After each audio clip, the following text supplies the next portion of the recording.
Bore da, a chroeso I Gwasanaeth Boreol Eglwys Dewi Sant ar yr ail sil wedi'r Ystwyll. Mae'n darlleniad o'r Efengil y bore yma, yn ein tywys ni i'r wledd briodas yng Nghana Galilea. Deiwch hil syrthiedig adda, daeth yr iwbil fawr o hedd, galw'r ydys bawb o'r enw I fwynhau tragwyddol ledd.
Yn enw'r Tad a'r Mab a'r Ysbryd Glân.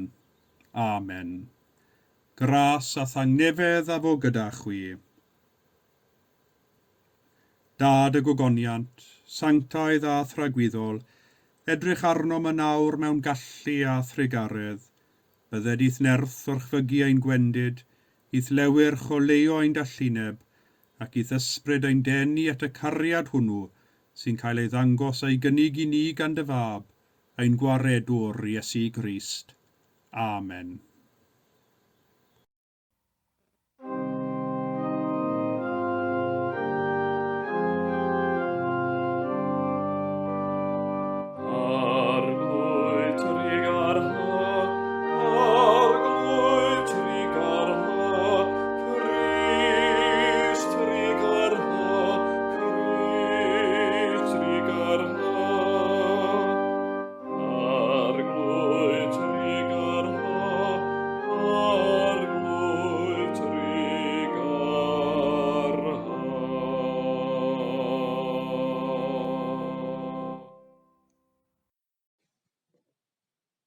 Felly, cyffeswn ein pechodau, a cheiso gan ein tad, ei fyddeiant a'i dangnefedd. Dad nefol, yr ydym wedi pechu ar feddwl gair a gweithred, a heb wneud yr hyn a ddylem. Mae'n wir ddrwg gennym, ac yr ydym o ddifrif yn edifarhau. Mwyn dy fab Iesu Grist a fu farw drosom, myddaiain i'r cwbwlaeth heibio, ac arwain ni yn ei ffordd ef, I gerdded fel plant y goleuni. Amen. Yr holl alluog Dduw sy'n maddau I bawb sy'n wir a difeiriol, a drigarhau wrthych a chryddhau o bechod, a'ch cadarnhau mewn daioni, a'ch cadw yn y bywyd rhagwyddol, trwy Iesu Grist ein harglwydd. Amen.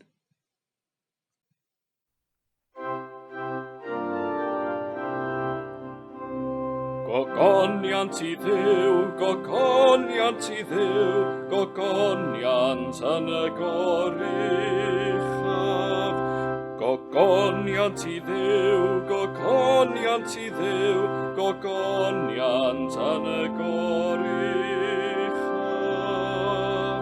Gogoniant yn y goruchaf I Dduw, ac ar y ddaear tangnefedd i'r rhai sydd wrth ei fodd. Molian nhw'n di bendifiwn di, a volwn di gogonefwn di, diolchwn I ti am dy fawr ogoniant, arglwydd Dduw freninefol, Dduw dad holl a lluog. O arglwydd unig mab Iesu Grist, o arglwydd Dduw o'n Dduw, mab y tad, sy'n dwyn y maith bechod y byd, trig ar hawr ddim, trig ar hawr ddim, tydi sy'n eistedd ar fy heilaw Dduw dad, derbyn ein gweddi, derbyn ein gweddi. Oherwydd ti yn unig sy'n sanctaif, ti yn unig yw'r arglwydd, ti yn unig o Grist gyda'r ysbryd glân, sydd orych am yng ngogoniant Dduw dad.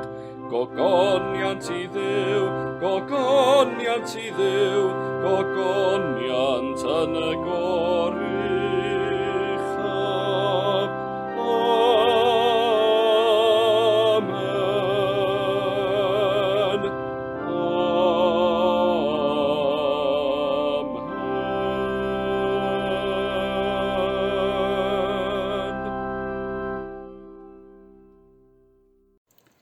Y colect ar gyfer yr ail sul wedi'r Ystwyll, gweddiwn. Holl alluog Dduw, yng Nghrist yr wyt yn gwneud popeth yn newydd, trawsffurfiad lodi ein natur a chyfoeth dy ras, ac yn adnewyddiad ein bywydau gwna'n hysbys dy ogoniant nefol, trwy Iesu Grist ein harglwydd, sy'n fyw ac yn teyrnasu gyda thi ar ysbryd glân, yn un Duw, yn awr ac am byth. Amen. Darlleniad o lyfr y proffwyd Eseia. Bydd y cenhedloedd yn gweld dy gyflawnder, a'r holl frenhinoedd dy ogoniant. Gelwyr arnat enw newydd, a roddir I ti o enau'r arglwydd. Byddi'n goron odidog yn llaw'r arglwydd, ac yn dorch frenhinol yn llaw dy Dduw. Ni ddenwyr mwyach gwrthodedig, ac ni ddywedir drachefn am dy wlad anghyfanedd. Eithir enwyr di Hefsiba, a thwlad Biwla, oherwydd ymhyfryda'r arglwydd ynot, a phriodir dy wlad. Fel y bydd llanc yn priodi merch ifanc, bydd dy adeiladydd yn dy briodi di. Fel y bydd priodfab yn llawen yn ei briod, felly y bydd dy Dduw yn llawen yno ti.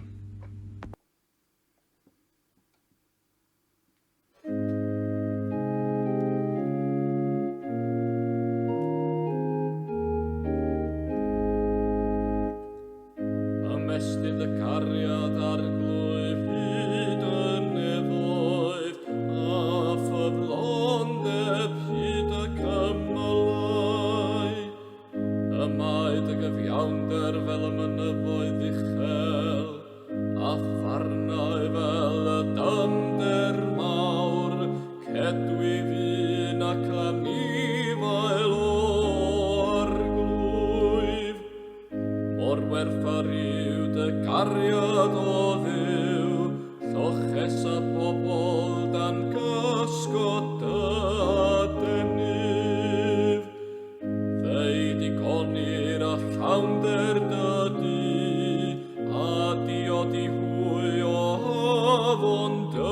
gysuron. Oherwydd gyda thi y mae ffamon bywyd, ac yn doleini di y gwelwn oleini. Parad y gariad at yr rhai sy'n dadnabod, af gyfiawnder at yr rhai uniawn o galon.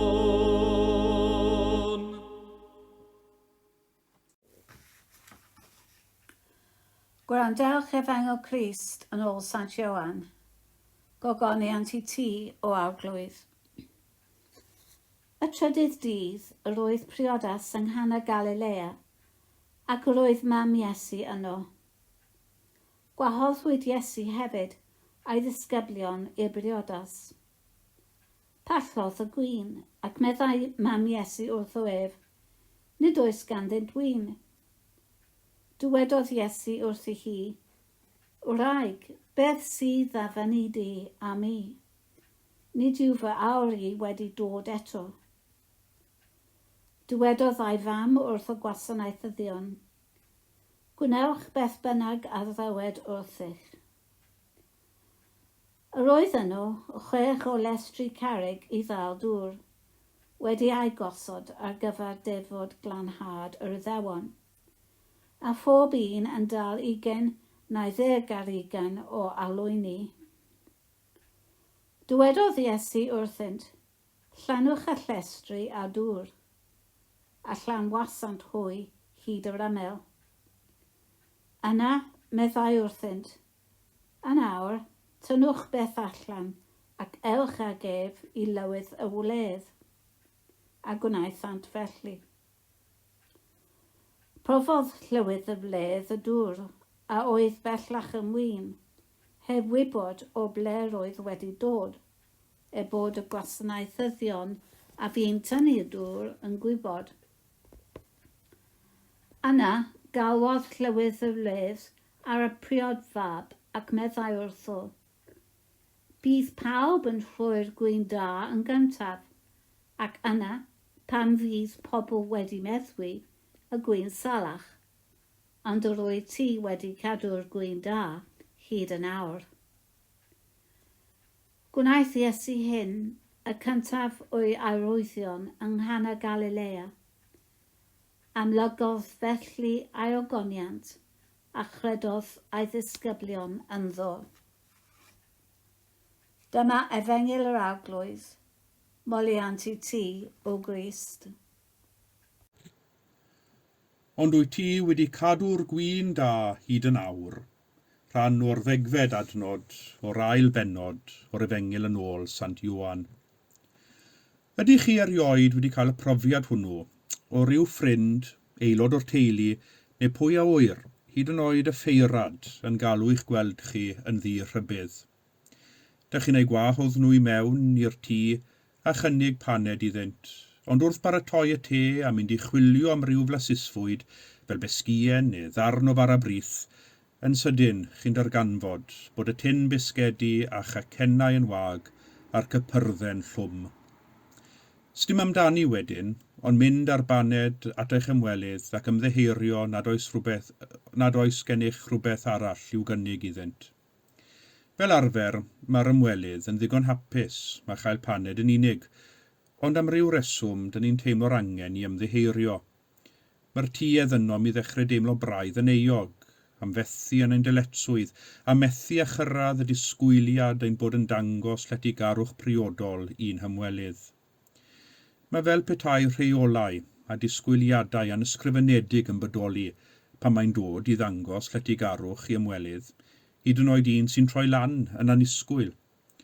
Mae rhywbeth greddfol yno sy'n peri ni feddwl bod cynnig paned a rhywbeth bach blasus i fwyta yn beth da, croeshawgar a chyfeillgar i'w wneud, ac wrth gwrs, y mae cynnig paned yn well na dim. Nid yw'r fath ddisgwyliadau lletygar yn unigryw i ni'r Cymru. Maen nhw'n gyffredin i nifer helaeth o wledydd a diwylliannau'r byd. Mae'n rhywbeth sy'n perthyn i'r natur ddynol wedi'r cyfan, y mae rhannu bwyd a diod yn arwydd o gyfeillgarwch ac yn ffordd o gryfhau y cyfeillgarwch hwnnw. Nid ar hap a damwain y gydawodd yr arglwydd Iesu ni fel ein prif weithred o addoliad, y cymyn bendigaid, swper yr arglwydd, yn y gwasanaeth cymyn yr ydym yn dod ynghyd o amgylch bwrdd i rannu a chyfranogi mewn pryd syml o fwyd, y bara, a chyn y pandemig hwn, y cwpan hefyd. Wrth gwrs, swper sy'n llawn symbolaeth gyfoethog yw'r cymyn, ond ei brif pwrpas yw dwyn i gof yr hyn a wnaeth Iesu drosom ar y groes ac i gryfhau ein cyfeillgarwch a'n perthynas ag ef ac a'n gilydd. Swper y teulu Cristionogol yw'r cymyn. Gyda hyn mewn cof, dyn ni'n troi at y darlleniad o'r Efengyl. Bob blwyddyn yn ystod tymor yr Ystwyll, fe gawn i'r darn am y briodas yng Nghana Galilea ac arwydd cyntaf Iesu, sef troi y dŵr yn win.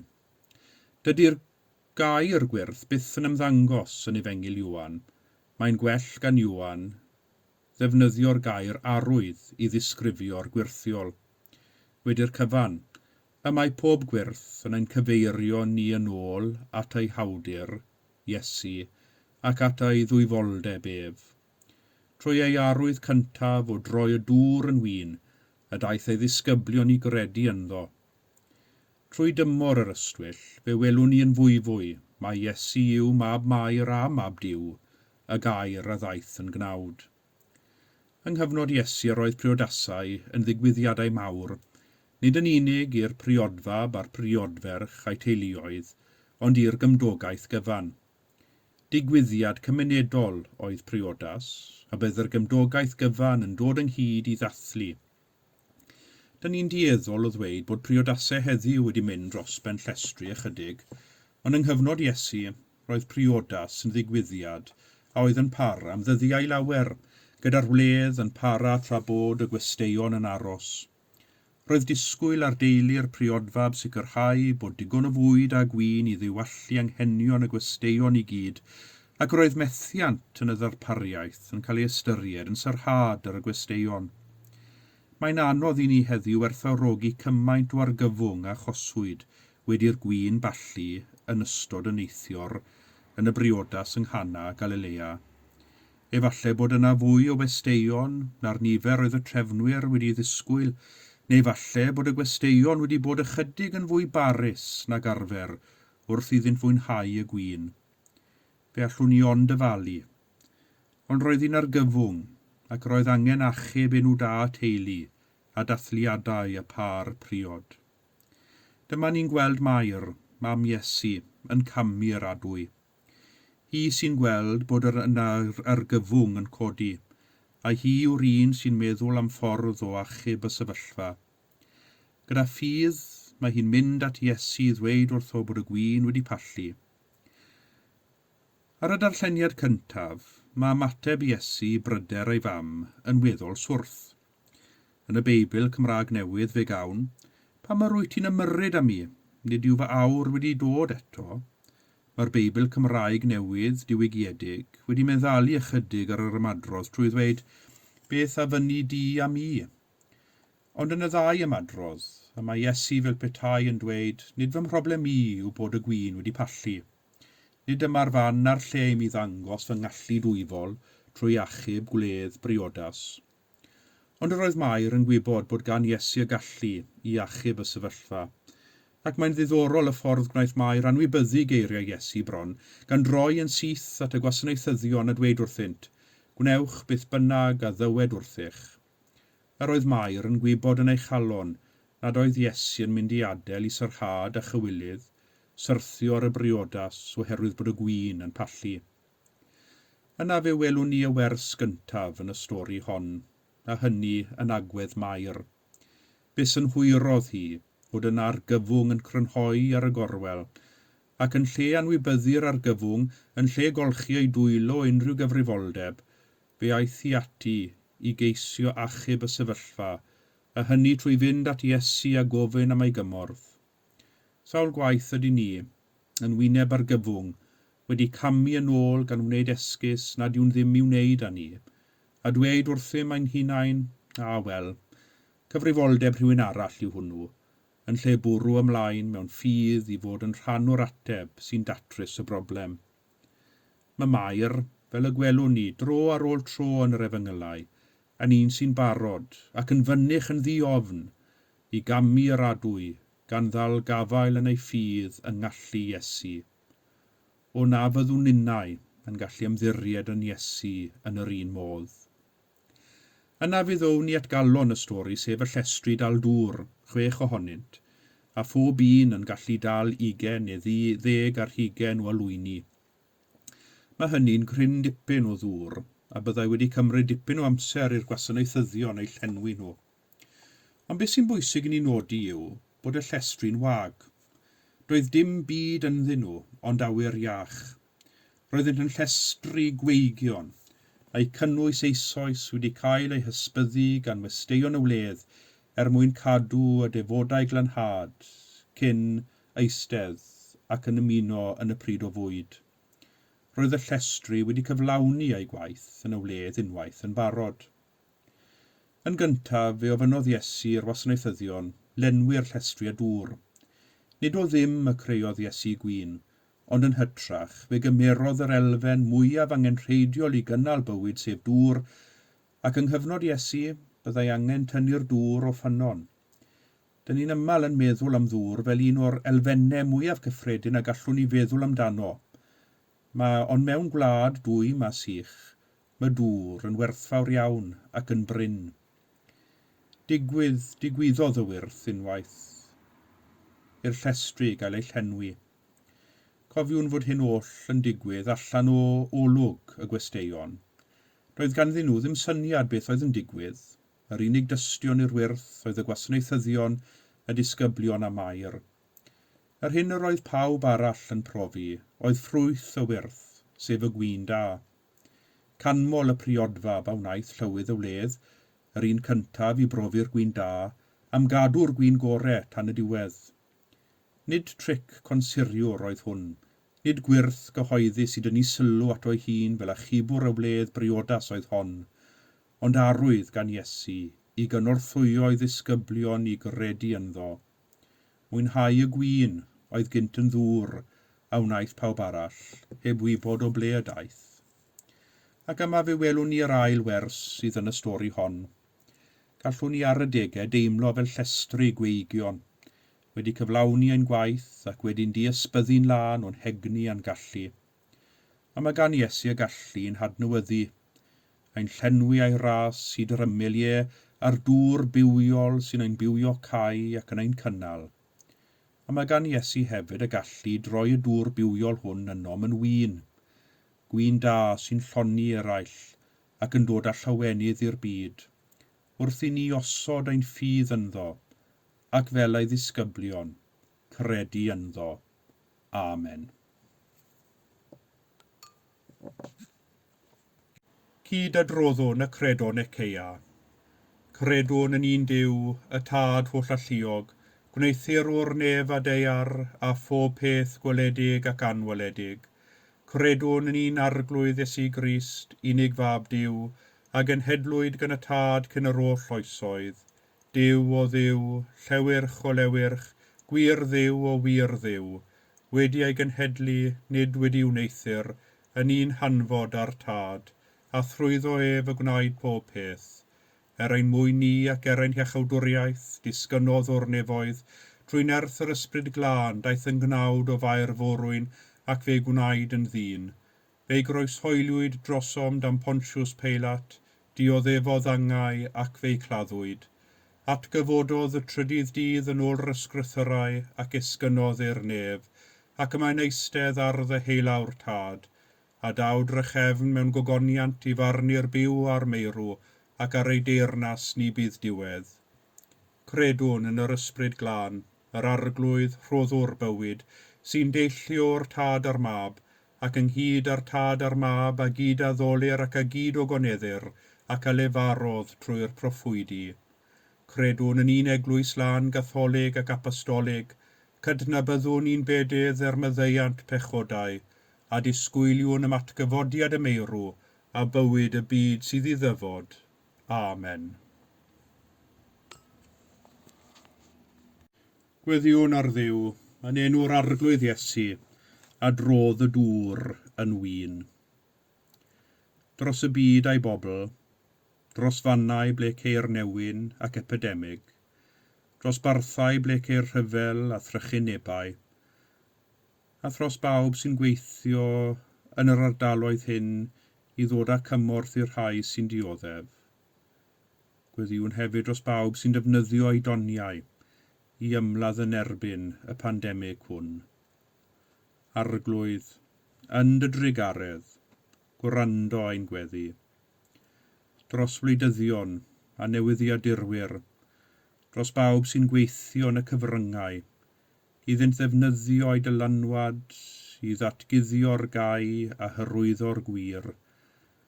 Gweddiwn hefyd dros yr rhai nad oes ganddynt unrhyw un i siarad ar ei rhan, a thros yr rhai sydd yn rhy ofnus i godi eu lleisiau i ofyn am gymorth. Arglwydd, yn dy drigaredd, gwrando a'n gweddi. Dros y di-waith, dros yr rhai sy'n teimlo'r esgyd yn gwasgu oherwydd y cynnydd diweddar yng nghostau byw. Dros yr rhai sy'n defnyddio banciau bwyd, a'r rhai sy'n ei cefnogi a'i rhedeg. Arglwydd, yn dy drigaredd, gwrando a'n gweddi. Dros yr rhai sy'n glaf, dros yr hen a'r ifanc, a'r rhai sy'n gofalu amdanynt. Arglwydd, yn dy drigaredd, gwrando a'n gweddi. Dros arweinyddion ein cymunedau ffydd, dros bawb sy'n arwain yr eglwys, a thros yr rhai sy'n addoli ac yn gweddio. Arglwydd, yn dy drigaredd, gwrando a'n gweddi. Arglwydd yn dy drigaredd, cliw a'n gweddi, a datguddiad o goniant. Amen.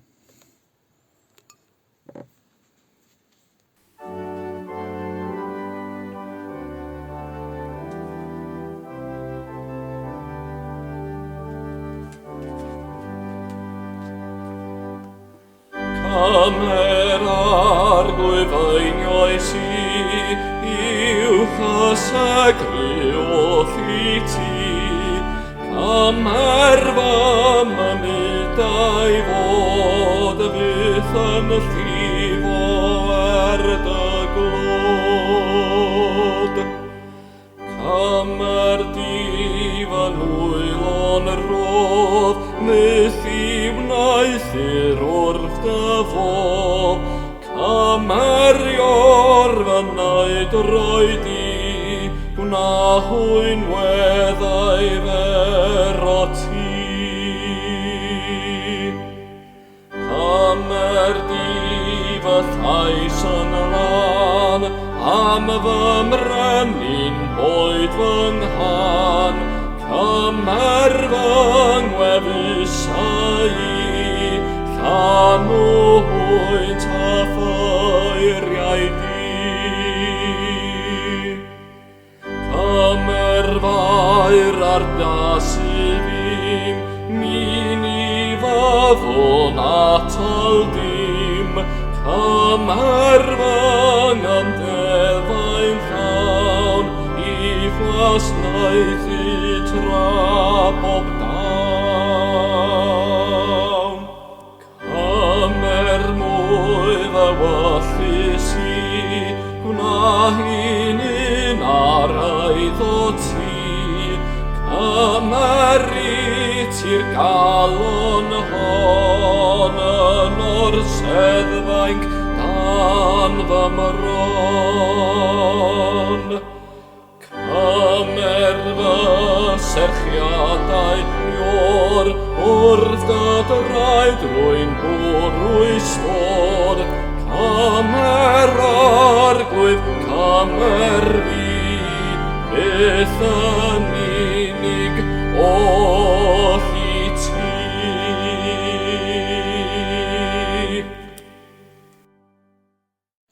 A mae'r arglwydd yma, a mae ei ysbryd gyda ni. Dyrchefwch eich calonnau, yr ydym yn ei dyrchafu at yr arglwydd. Diolchwn i'r arglwydd ein Duw, iawn i'w roi ein diolch a'n clod, y gwir arbywiol ddiw, fy nhonell bywyd yr holl gredigaeth, gwneithos ni ar dy ddelw dy hun, rho'n ddiolch i ti bob amser ac ym mhob lle, trwy Iesu Grist ein harglwydd. Yn dy gariad atom ac yng nghyflawniad yr amser, anfonais dy fab i fod yn waredwr, daeth y gair yn gnawd, bu'n byw yn ein plith a gwelsom ei ogoniant. Dros ein pechodau ni a pechodau'r holl fyd, dioddefodd angau ar y groes. At gyfodais ef i fywyd mewn buddigoliaeth, a'i ddyrchafu mewn gogoniant. Trwyddo ef yr wyt yn anfon ysbryd glân ar dy eglwys, a'n gwneud ni yn bobl i ti. Felly, gydag angylion ac archangylion, a holl gwmpaeni'r nef, molwn dy enw gogoneddus.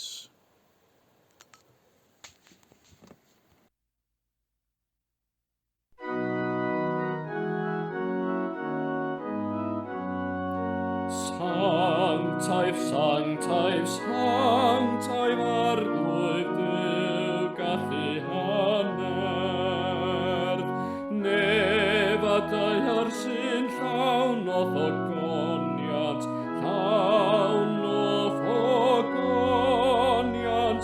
Hosanna, Hosanna, Hosanna yn y goruchaf. Bendigedig yw'r hwn sy'n dyfod yn enw'r arglwydd. Hosanna, Hosanna,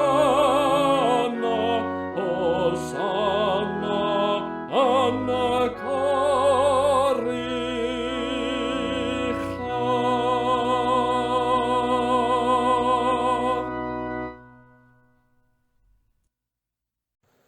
Ac fe gofiwn sefydlu swper yr arglwydd, trwy wrando ar eiriau'r apostol Paul. Oherwydd fe dderbynu Iesu oddi wrth yr arglwydd, yr hyn hefyd a droddodais i chwi, i'r arglwydd Iesu, y nos y brydychwyd ef, gymryd bara, ac wedi iddo ddiolch, fe'i torodd a dweud, hwn yw fy nghorff, sydd er eich mwyn chwi, gwnewch hyn cof amdanaf. Yr un modd hefyd fe gymerodd y cwpan ar ôl swper gan ddweud, y cwpan hwn yw'r cyfamod newydd yn fy ngwaed i, gwnewch hyn bob tro yr yfwch ef, cof amdanaf. Oherwydd bob tro byddwch yn bwyta'r bara hwn ac yn yfed y cwpan hwn, yr ydych yn cyhoeddi marwolaeth yr arglwydd hyd nes y daw. Ein tad, yr hwnnwyt yn y nefoedd, sancteiddiau'r denw, deled y deyrnas, gwneler dewyllus, megis yn y nef, felly ar y ddeiar hefyd. Dyroi ni heddiw ein bara beunyddiol, a maddau ni ein dyledion, fel y myddeiwn innau'n dyledwyr, ac nac arwain ni brofedigaeth, eithir gwared ni rhag drwg, canis eiddot ti o'r deyrnas, a'r gallu a'r gogoniant, yn oes oesoedd. Amen. Cymerwn enid i fyfyrio ar y cymyn bendigaid, ac ar o chymyn Iesu, gwnewch hyn cof amdanaf.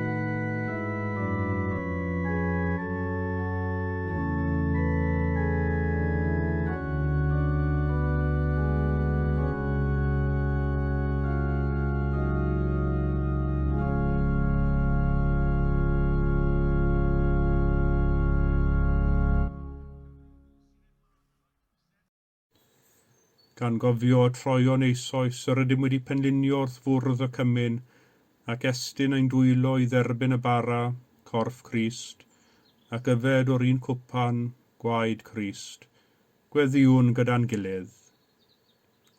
O wyn fededig arglwydd, mewn undod ath bobl ffyddlon ledled y byd, ger bron pob allor yn dy eglwys lle dethlir yr Iwcharist, dymunwn offrymu ti fawl a diolch. Cyflwyna fi ti fy enaid am corff, gan deir ewellusio bod yn un a thyn wastadol, am na allaf yn awr dy dderbyn yn y sacrament, tyrd yn ysbrydol i'm calon, gwna fy hun yn un a thi, gofleidiaf di a chalon, meddwl ac enaid, na foed fyth i ddim dy wahanu di o ddiwrthif, fel y gallaf byw a marw yn dy gariad. Amen.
Diolchwch i'r arglwydd oherwydd graslon i'w ef, a'i gariad sy'n dragywydd.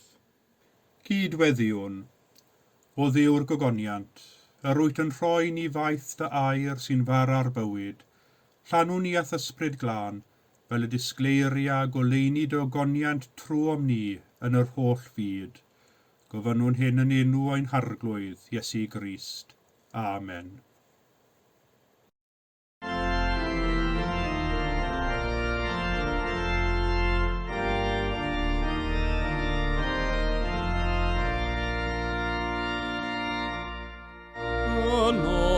Arglwydd gorfoleddwn yn dy gariad llawen hawn, cariad erys byth hebathu, a'i fy nhonnau fydd yn llawn.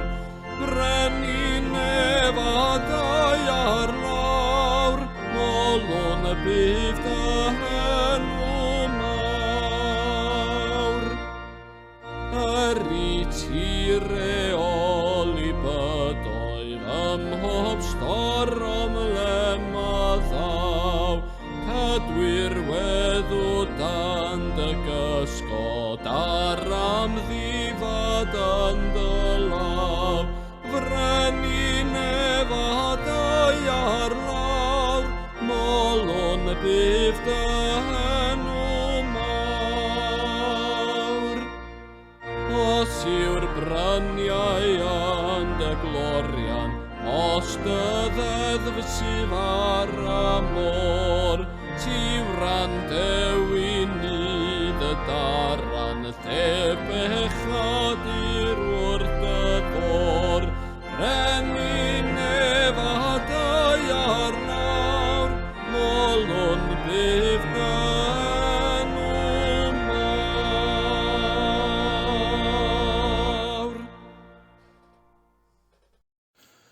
Bydded I ddiw'r gobaith a'ch llenwi a phob llawenydd a thangnefedd wrth gredu, fel trwy'n erth yr ysbryd glân, y llenwyr chwi a gobaith. A bendith Duw holl alluog, y tad y mab a'r ysbryd glân, a fo'n eich plith ac adrigo gyda chwi yn wastad. Amen.